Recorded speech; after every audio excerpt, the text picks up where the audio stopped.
यार वीडियो लाने में थोड़ा देर हो गया क्योंकि मेरा तबीयत बहुत ज़्यादा सीरियस था, लेकिन अभी थोड़ा सा रिकवर हुआ है तो इसलिए मैं अभी वीडियो बनाना स्टार्ट कर रहा हूँ। और हमारा चैप्टर वहीं से शुरू होता है जहाँ विन टाइगर ना इस लड़के को पिला रहा था अपना ब्लड। उसे याद आया था जो उसने काफी टाइम पहले सुना था, अगर कोई इंसान विन वाइट टाइगर का खून पी ले तो की और हीलिंग स्पीड बढ़ जाती है। लेकिन ये सबसे बड़ी गलती थी जो मैं कर सकता था। उसका बॉडी इतना वीक था कि वो मेरे स्पिरिचुअल की को थोड़ा सा हिस्सा भी हैंडल नहीं कर पाया। ये देख के विन वाइट टाइगर शॉक्ड हो जाता है, सोचता है ये नहीं, ये वैसे नहीं होना चाहिए था जैसे कि मैंने सुना था। तभी स्कैंक बोलता है कि मैं तो मरने से पहले अच्छा खासा दवाई ले रहा था, अगर वो हमारे लोग ना होते तो ना तो आज का दिन सच में अच्छा होता। ये बात सुन के फिस्ट गॉड पास में ही था, वो भी झुक जाता है, बोलता है चुप रहो, तुम ऐसे नहीं मर सकते। उसे मरते हुए देखकर मेरी इंसानों के लिए नफरत और भी बढ़ गई। अब मेरे दिमाग में सिर्फ एक ही बात चल रही थी, उस मिस्टीरियस जोंगियंग वाले हरामी को मारना और उसे टुकड़ों टुकड़ों पे चीर देना। तभी स्कैग बोलता है कि मुझे तुम्हारी एक फेवर चाहिए। तभी विंड वाइट टाइगर बोलता है कि तुम्हें कैसा फेवर चाहिए। तभी स्कैंक बोलता है प्लीज अपनी एसेंस कंप्लीट करो और सिर्फ बदला लेने के लिए खुद को रिल्म में वापस मत खींच लेना, ठीक है। ये सुन के विंड वाइट टाइगर बोलता है ऐसा मत बोलो, लगता है तुम इस बात पे जिद करने वाले हो। तभी स्कैंक अपने दोस्त से बोलता है एक क्यूल अगर कुछ करने की कोशिश करे तो उसे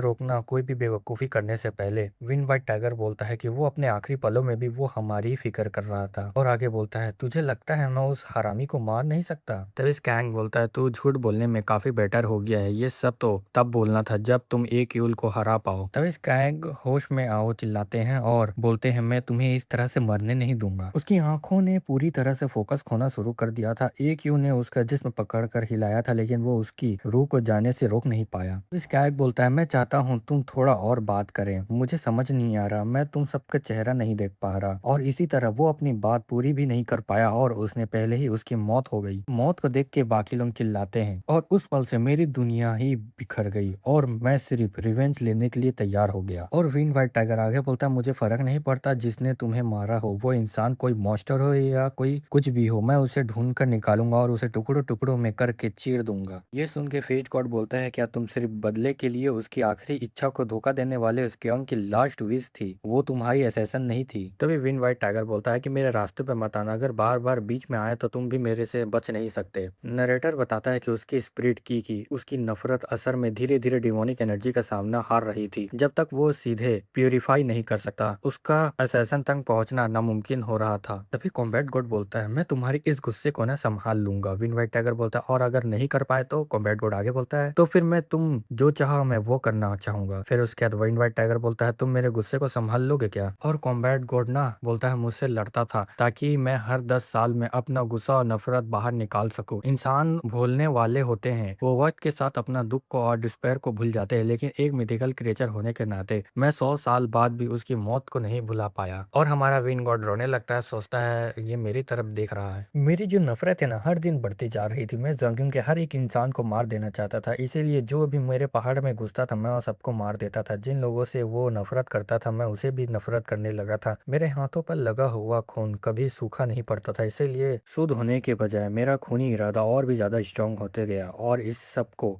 बीच में आज जहाँ भी टकले से लड़ता है सोचता है कितना अजीब है, सिर्फ तुम्हारी तलवार ही नहीं तुम्हारा हर एक मूव भी एक अल्टीमेट टेक्निक है। हाँ मजा आ गया, सच में तुम बहुत ज्यादा ही इंटरेस्टिंग हो। मैंने उस मॉन्स्टर के निशाने देख लिया था, ये पक्का है कि ये लोग उस हरामी से जुड़े हुए हैं। लगता है आसमान भी मेरी मदद कर रहा है। अब वो कसम मेरी प्रॉब्लम नहीं रही, आज मैं इन सबको इस धरती से मिटा दूंगा। और क्या ही मस्त भवंडर उड़ा रहा होता है। हम देखते हैं स्वॉर्ड को जो भी पकड़ लेता है और सीधा हमारे बीस्ट की तरफ से कट के निकलता है और ये होता है अपना कॉम्बैट गोड जो कि स्वॉर्ड चलाता है। विंड वाइट टाइगर बोलता है क्या मेरे पास से कुछ गया, और देखता है कि ये तो कॉम्बैट गोड है, आखिर ये क्या कर रहा है और मेरी तरह ऐसे सैड एक्सप्रेशन से क्यों देख रहा है। और ये स्काई किंग का स्वॉर्ड क्यों पकड़ा है, ये तो कभी स्वॉर्ड भी नहीं यूज किया अपने पूरी जिंदगी में, मेरे को क्यों नहीं कुछ दिख रहा, क्या मेरा सर, क्या मैं। और इतना बोलते ही वो नीचे जा रहा होता है, उसका सर कट चुका होता है और वो अपनी यादों को याद कर रहा होता है जहाँ पे वो विंड वाइट टाइगर काफी मौज कर रहा था अपने दोस्तों के साथ में। और हम देख सकते हैं दोनों काफी आसमान शांत हो जाता और हमारा कॉम्बैट गोड बोलता है मैंने तुम्हारी नफरत को बोझ उठाना है, प्लीज हमारे दोस्त के पास जाओ और उसे अपने आफ्टर लाइफ में मिलो, मैं भी जल्दी ही तुम्हारे पीछे आऊंगा, फिर हम दोबारा साथ बैठकर पियेंगे बिल्कुल पुराने दिनों की तरह। इतना ही बोलते कॉम्बैट गोड हमारे हीरो की तरफ देखता है, बोलता है अब ये भी फाइट काफी जल्दी खत्म होने वाली है। हमारा युवान जो है थर्ड टेक्निक हेवन सोइंग का एब्सोल्यूट ब्लेड टेक्निक यूज करता है ब्लेड गॉड पे, जिसे ब्लेड गॉड नीचे गिर जाता है और दर्द में होता है। सोचता है ये क्या है, अभी क्या हुआ, मैं इतनी आसानी से हार गया। रिकॉर्ड के हिसाब से तो डीमन गॉड अभी भी इतना स्ट्रांग नहीं होना चाहिए था, उसने मुझे हार के एक तरीके से हरा दिया। मेरे पास ग्रेट पिंक का एसेंस कोर होने होने के बावजूद मेरे पास उसे कम ट्रू की था और उससे हेवनली डीमन स्वॉर्ड 8 से भी ज्यादा पावरफुल कुछ यूज किया। रिकॉर्ड के मुताबिक डीमन गॉड को एसेंस कोर काफी फ्यूचर में मिलने वाले थे, तो फिर ये सब गलत कैसे हो गया? मुझे तो इमॉर्टल बनना था और पूरे मुरीम पे राज करना था। आखिर कैसे? रिकॉर्ड में तो कॉम्बैट गॉड का जिक्र नहीं था, इसीलिए मेरा हारना समझ आता है। लेकिन डीमन गॉड, ब्लेड गॉड के बाकी लोग सोच रहे थे कि हम हार गए और ये डीमन गॉड तो काफी ज्यादा स्ट्रांग है, ये पॉसिबल नहीं हो सकता। ये पट्टी वाला बोलता है ये बहुत बुरा हो रहा है, सबको मोरल गिर रहा है, अगर मैंने कुछ नहीं किया तो हमारी सारी मेहनत बेकार चली जाएगी। तभी माइंड टू माइंड बात करता है लेफ्ट सुप्रीम, मैं बाकी बची डीमन आयरन स्क्वाड को लेके उन दो मॉन्स्टर को रोकूंगा, तुम ब्लेड मास्टर और बाकी के लीडर्स के साथ पीछे हट जाओ। हम तुम दोनों के कैसे सेक्रीफाइस करें, मैं फोर्स ले जाता हूँ, तुम उन्हें हैंडल नहीं कर पाओगे। हम blood reversal divine art use करने के लिए रेडी हैं और इसके लिए अपनी जान देने के लिए भी। मैं तुम पर भरोसा कर रहा हूँ। ब्लेड मास्टर को बचाने के लिए अगर हमने उन दोनों मास्टर को यही नहीं मारा तो हमारी सारी सेट का कोई फ्यूचर ही नहीं बचेगा। मैं अपनी सारी रेजिस्टेंट हटा दे रहा हूँ और उन दोनों को मार दो, चाहे जो भी हो करना पड़े, चाहे किसी की भी कीमत पर आना पड़े। ये सब हुक्म दे रहा होता है और बाकी लोग यस सर बोलते हैं और अपना डिवाइन ब्लड रिवर्सल आर्ट को यूज करते हैं। ये देख के कॉम्बैट गॉड बोलता है कि ये लोग इवल आर्ट को यूज करने लगे हैं। ठीक है चलो, अब मेरा गुस्सा निकालने का समय आ गया है। तभी बाकी लोग हमारे कॉम्बैट डिवाइन गॉड पे अटैक कर रहे होते हैं, बोलते हैं तुम मरो, लेकिन हमारा जो कॉम्बैट गॉड है एक पंच में ही आधे से ज्यादा लोगों को बीच से उड़ा देता है और बोलता है मैं तुम सबको यहीं पे मार डालूंगा। और क्या ही कूल लुक देता है भाई। जैसे ही हमारे कॉम्बैट गॉड ने चलाया था बाकी लोग ना नीचे पड़ जाते हैं और कॉम्बैट गॉड बोलता है एक इंसान के बॉडी में मॉन्स्टर हूँ, ये तो ऐसा लगता है कि तुम अब मरने वाले हो मेरे हाथ है। मैं काफी तड़प रहा था तुमको मारने के लिए। हमारा युवान ऊपर बेड ऐसे तरीके से खड़ा होता है और ब्लेड गॉड के पास बढ़ रहा होता है। पीछे जो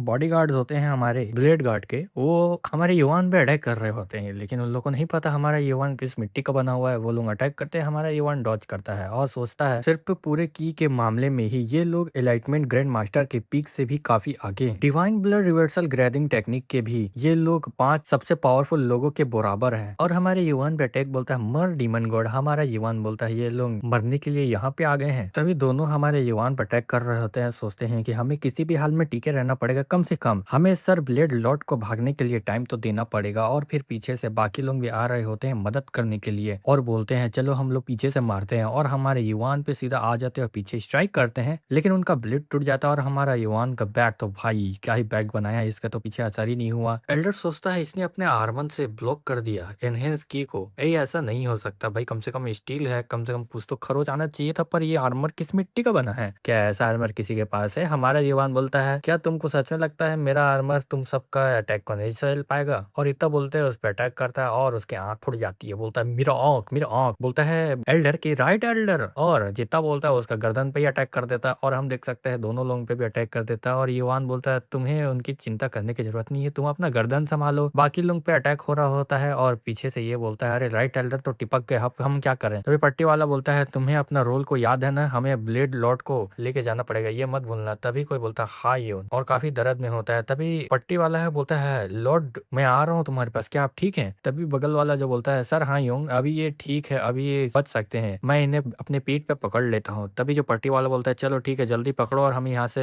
निकलना पड़ेगा उससे पहले कि डीमन किंग हमें नोटिस कर ले। और युवान काफी मार रहा होता है, लेकिन हमारे युवान को सब कुछ पता है और वो हंसता है, बोलता है 200 लोग मुझे रोकने के लिए यहाँ पे हैं, बताओ एक अकेले इंसान को। चलो ठीक है तुम्हारी ये कोशिश में थोड़ी सी तो समय लगेगी। और हमारा युवान काफी गुस्सा में हो जाता है और अटैक प्रिपेयर करता है, बोलता है क्या ये ट्रिक मेरे पे काम करेगा? बाकी लोग बोलते हैं नहीं यार डीमन किंग, हम इसे डाउन करना चाहते थे पर इसने तो थंडर ही बुला लिया। बगल वाला एल्डर बोलता है ये कैसे हो सकता है? और हम देख सकते हैं बिजली कड़क रही होती है, हमारा युवान ऑर्डर देता है स्ट्राइक मारो और तुरंत जितने बिजली है सभी पे गिरने लग जाता है। क्या ही एक बात बोलना चाहूंगा यार, ये मानवा में बहुत ज्यादा मस्त क्लियरिटी है कोई भी एक्शन चीज का, जब ये एनीमे अगर बन जाता तो कितना मजा आता। हम देख सकते हैं अपना कहानी पे जहाँ पे बाकी लोग ब्लेड गॉड को लेकर भाग रहे होते हैं और पट्टी वाला सोच रहा होता है ड्रैगन टर्टल का एसेंस कोर के लेने के बाद ये थंडर को कंट्रोल कर सकता है, ये अब इंसान नहीं रहा बहुत समय से। और पीछे देखता है अपने ब्लेड गॉड पे और बोलता है इसने हमारे ब्लेड गॉड मार्शल आर्ट को इतना जल्दी मार दिया, बताओ। और तभी ब्लेड गॉड जो है काफी दर्द में होता है, जब से मैंने एसेंस को रेजॉर्ब किया था मेरा जख्म जल्दी हील होना चाहिए था, लेकिन कुछ तो है जो इसे रोक रहा है। उस हरामी की फॉर्मलेस स्वॉर्ड में जो खतरनाक डिमोनिक नेचर है वो मेरे रिजनरेशन में इंटरफेयर कर रहा है। हमें 6 ब्लेड मार्शल स्कूल के बीस्ट एलाइट के बड़ा हिस्सा सेक्रीफाइस कर दिया सिर्फ इसीलिए कि आखिरी में बस 8 लीडर्स के साथ रिट्रीट करना पड़े। कॉम्बैट गॉड के बाद इतनी बड़ी बेइज्जती मैंने कभी भी फ़ील नहीं की थी और हमारे युवान को गाली दे रहा होता है, बोलता है सब के सब सुनो, हमारा जो ग्रैंड प्लान है ना वो कभी रुकेगा नहीं। तुम सब अपने ध्यान से निकाल दो कि हम कभी हारेंगे और हम उसको ना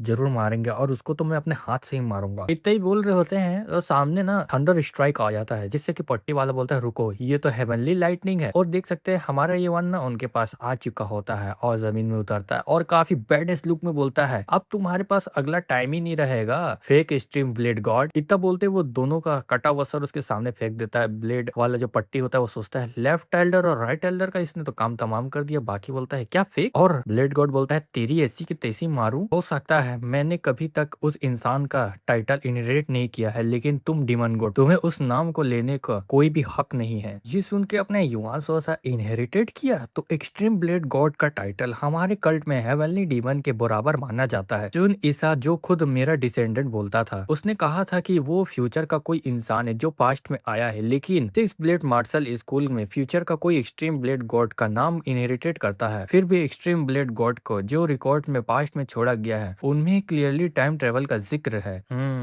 हमारे युवान कुछ ना बोलता है जिससे ब्लेड गॉड की ईगो हर्ट हो जाती है, बोलता है क्या तुम मेरे को नहीं सुन रहे। तभी हमारा युवान अभी भी सोचता है थोड़ा सा कंफ्यूजिंग है लेकिन एक बात तो क्लियर है ये वो नहीं हो सकता। तभी हमारे युवान को बोलता है डिमन गॉड क्या ये तुम क्या बकवास कर रहे हो। युवान जवाब देता है तुम्हें जानने की कोई जरूरत नहीं है। तभी पट्टी वाला बोलता है क्या बोल रहे हो तुम। युवान सीधा चुप करा देता है, बोलता है हारने के बाद तुम बस अपनी ही लोगों को सेक्रीफाइस करके मुश्किल से भाग पाए हो, तुम लोग जो लीडर कहने के लायक भी नहीं हो। सच में तुम्हें लगा तुम्हें मुझसे सवाल करने का हक है। और अगले ही सीन में हमें बताया जाता है supreme cyber god six martial artist set का सुप्रीम साइबर वालों के लिए वो एक वॉर का देवता था। बहुत से मार्शल आर्टिस्ट उसे पास्ट के सबसे स्ट्रॉन्ग फाइटर मानते थे। मैंने स्पाइस के थ्रू जाना था कि ऑटोडेक्स मुरिम और डिमोनिकल दोनों को पता था कि सिक्स मार्शल आर्ट सेट का सुप्रीम साइबर गॉड का डिसेंडेंट है, लेकिन बस इतना ही नहीं, कोई भी ऐसा नहीं हो सकता था जो सिक्स मार्शल आर्ट सेट के सुप्रीम साइबर में छुपे हुए असली राज को जानता हो। और हमारा युवान कंटिन्यू कर रहा होता अपना बात कि तुम हार गए हो, अपने ही लोगों को सेक्रीफाइस कर दिया और अब भागते फिर रहे हो जहाँ पे अपना सीन रुका था और अब तुम मेरे से क्वेश्चन करने की हिम्मत करते हो। ऐसे ही है ना फेक सुप्रीम साइबर गॉड। ये सुन के वो चुप आ जाता है और बाकी लोग उसका शक्ल को देख रहे होते हैं। ब्लेड गॉड सोचने लग जाता है हमें भी डिमन गॉड के लिए नफरत और गुस्सा फील करता है। मुझे ये यकीन नहीं हो रहा कि उसके लिए और भी ये ज्यादा हो गया। वो बस अपने गुस्से को दबा रहा है ताकि अपनी की सर्कुलेट पर फोकस कर सके। अभी के लिए मुझे अपने बॉडी से इस महसूस एनर्जी को निकलने पर फोकस करना पड़ेगा। अगर मैं ये कर पाया तो मैं जल्दी रिकवर हो जाऊंगा, लेकिन अगर यहाँ सब मर गए तो सेक्ट कभी रिकवर नहीं हो पाएगा। तो तुम क्या जानना चाहते हो। तभी नन्नो बता देता है कि देख ले भाई वो अपना सर्कुलेट कर रहा है की को। हमारा युवान सोचता है मुझे समझ नहीं आ रहा, ये टाइम गेन करने की कोशिश कर रहा है, अपने बॉडी में घुसी हुई एनर्जी को निकालने की कोशिश कर रहा है। जब हमने फ्लेम ब्लेड सेट के लीडर से इंफॉर्मेशन निकालने की कोशिश की थी तो हिप्नोसिस और ड्रग्स यूज करके वो ज्यादा बोलने से पहले ही बेहोश हो गया था। ये हाई लेवल है इसीलिए चांस कम है, लेकिन मैंने श्योर नहीं हो सकता। शायद ये बेहतर होगा कि मैं इसके साथ खेलता रहूं और इसे बात करूं ताकि ये मेरे सवालों का जवाब दे दे। तुम कहा था कि तुम मुझे मारोगे और फ्यूचर को बदल दोगे, इसका मतलब तुम फ्यूचर जानते हो, क्या मैं सही हूँ। मैं ये सवाल एक बहुत ही काम पॉसिबिलिटी पर बेस्ड पर पूछ रहा हूँ। अगर मैं पास्ट में जा सकता तो मैं हिस्ट्री कैसे चेंज करता। मेरे डिसेंडेंट ने मुझे नैनो मशीन दी थी। अगर ये सच है कि सुप्रीम साइबर गॉड फ्यूचर से है तो उसके डिसेंडेंट को भी उससे कुछ मिला होगा। ये सुन के पट्टी वाला सोचता है क्या इससे ये कैसे पता चला। इस बात के बारे में तो सेट में सिर्फ कुछ ही लोगों को पता है। तभी माइंड में बोलता है होंगयोल क्या उसके रिकॉर्ड लीक हो गए हैं। तभी होंगयोल बोलता है ये नामुमकिन है ब्लेड मास्टर, हमारे बेस में एक भी इंसान घुस नहीं पाया। अगर लीक भी हुआ होता तो सिर्फ दो सुप्रीम और में ही इसे पढ़ सकते थे। हमारे युवान बोलता है रिकॉर्ड, हाँ ग्रैंडफादर ने ये भी कहा था कि मेरी असाइनमेंट सही है तो ये वो राइटिंग फ्यूचर में उसे होने वाली है। अगर ये सच है तो जो ग्रैंडफादर ने कॉपी किया था वो शायद ही रिकॉर्ड्स होंगे। ये नामुमकिन है कि टीमन गॉड का इसके बारे में पता हो, इसमें कभी नहीं जैसा कुछ हो नहीं। रुको, रिकॉर्ड के हिसाब से डीमन गॉड युवान अभी भी यंग लीडर होना चाहिए था, इसीलिए हमें चियोन योंग यंग के साथ वो सब किया ताकि वो कभी यंग लीडर भी बन ही ना सके। लेकिन क्योंकि उसने पास्ट में इन्फेक्ट किया है तो हमें रिकॉर्ड को डिफरेंस को इतना सीरियसली नहीं लिया। चीजें ओरिजिनली हिस्ट्री से तेज चल रही है लेकिन डीमन गॉड फिर भी वैसे ही बिहेव कर रहा है जैसे हमें सोचा था। रिकॉर्ड्स ने हमें वार्न किया था कि कभी गार्ड डाउन मत करना, इसलिए हमने अपना ग्रेट स्कीम जल्दी शुरू कर दिया, लेकिन डीमन गॉड हर बार उसमें इंटरफेयर करता रहा। आखिर में हम फायर क्रेनिंग और ड्रैगन टर्टल और विन व्हाइट टाइगर का एसेंस कोर को भी बांटे। हम शुरू से ही गलत थे। ये इसीलिए नहीं था कि वो हेवनली डीमन के सेकंड कमिंग है, वो इसीलिए था कि हमारी प्रिडिक्शन से मैच नहीं कर रहा था, बल्कि दी और हमारे युवान पे चिल्लाता है कि तुम भी फ्यूचर के बारे में जानते हो डीमन गॉड। ये सुन के पट्टी वाला उधर देखता है और हमारा युवान बोलता है ये बिल्कुल गलत सोच रहा है, लेकिन इससे दयनीय करने का कोई जरूरत नहीं है, मैं इसे और ज्यादा इन्फॉर्मेशन निकाल लूंगा। तुम काफी जल्दी समझ जाते हो तो तुम्हें ये भी पता होना चाहिए कि तुम मुझे बेवकूफ नहीं बना सकते। तभी माइंड टू माइंड बोलता है ब्लेड मास्टर ये पॉसिबल ही नहीं है, रिकॉर्ड में लिखा था कि जब तक बॉडी के अंदर की एक क्रेटिन चीज रिमूव ना की जाए तो टीपी को सब पता चल जाएगा, इसीलिए वो इकलौता था जो पास्ट में इंटरफेयर कर सकता था। तभी युवान सोसाइटी भी ये टर्म मैंने पहले भी सुना है, मेरे डिसेंजर ने भी नैनो के वीडियो रिकॉर्ड में इसका जिक्र किया, अगर नैनो मशीन आंख में होती तो तुम्हें ये गिलास पहनने की जरूरत नहीं होती।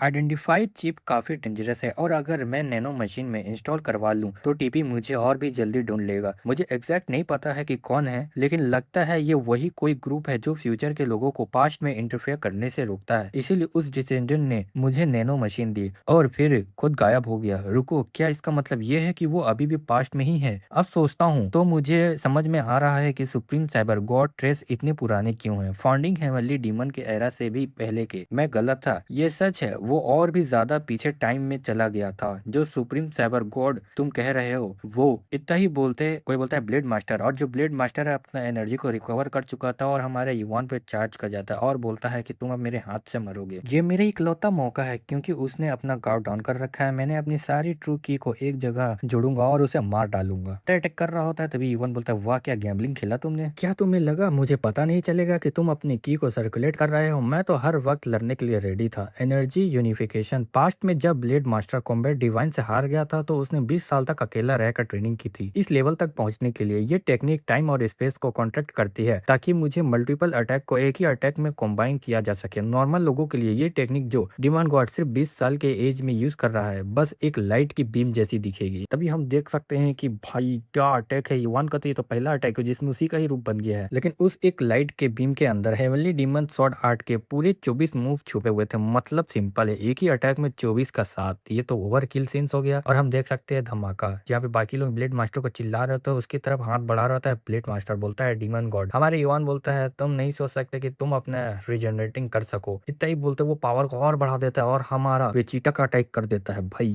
बताओ, और साफ हो जाता है, पूरा रास्ता क्लियर हो जाता है। ये शॉक्ड हो जाता है, पट्टी वाला बोलता है ब्लेड मास्टर मास्टर आखिर वो कहाँ गया डीमन गॉड? तभी हमारे युवान बोलता है मैंने उसे तो इस दुनिया से ही इरेज कर चुका कंप्लीटली। इतना बोलते बाकी लोगों के खून में एकदम कपहाट छा जाता है और युवान बोलता है अब तुम्हारी बारी, तुम मत सोचना कि तुम सरेंडर कर जाओगे तो बच जाओगे। इतना सोच के पट्टी वाला गुस्सा होता है और बोलता है सब कोई अलग अलग भागो। युवान देखता है और सोचता है कोई भी हो। तभी पट्टी वाला बोलता है कोई भी हो, बस हमें इसे कम से कम एक तो बच जाएगा। अगर डिमोनिक कल्ट ने हमारे बेस पर कब्जा कर लिया तो जो कुछ भी हमने इतने सालों में बनाया था सब बर्बाद हो जाएगा। मैं सोचता था कि इतनी आसानी से गिव अप नहीं करूंगा, वैसे भी अगर ये अपने लीडर की मौत से ही टूट जाता तो इतने टाइम तक टिक नहीं पाता। हमारा युवान बोलता है मेरे पास अब सिर्फ लगभग 20% ट्रू की एनर्जी बची हुई है इन लोगों के लिए, और अपना cold ice heavenly art technique को यूज करता है और बोलता है इतना एनर्जी काफी होना चाहिए। और नैनो को बोल रहा है जरा ट्रैक करना। नैनो बोलते हैं ठीक है मैं समझ गया, और सेल्फ टारगेट सिस्टम ऑन कर देता है जहाँ सबको लॉक कर लेता है मल्टी लॉक में। और ये चैप्टर यहीं पे खत्म, अब नेक्स्ट चैप्टर जब आएगा तब बनेगा। तब तक के लिए सी यू सून।